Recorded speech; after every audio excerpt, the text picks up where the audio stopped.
جی سورۃ رحمان کی آیت 8 سے 10 تک اللہ تعالیٰ فرماتا ہے، اور آسمان کی کیا ہی شان ہے، اس نے اسے رفعت بخشی اور نمونہ عدل بنایا تاکہ تم میزان میں تجاوز نہ کرو۔ ٹھیک۔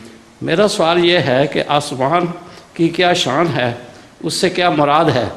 اس نے اسے رفعت بخشی اور نمونہ عدل بنایا، یہی تم شان میزان میں اس کی، تجاوز نہ کرو۔ رفعت اور نمونہ عدل ہونا اس کی شان ہے۔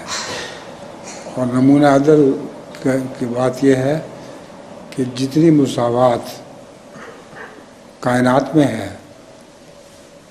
سیمیٹری، وہ حیرت انگیز ہے۔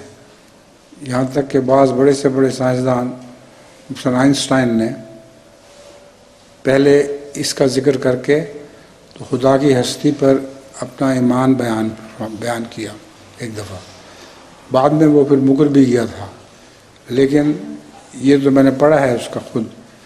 وہ کہتا ہے کہ یہ جو کائنات ہے اس میں ایسا عدل ہے کہ یہ بغیر کسی بالارادہ کوشش کے نہیں بن سکتا، ضرور کوئی خدا ہے جس نے اس کو پیدا کیا اور عدل عطا کیا۔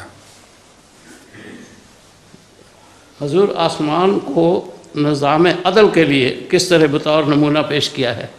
یہی جو بیان کر رہا ہوں، اب میری بات نہیں سمجھ رہے۔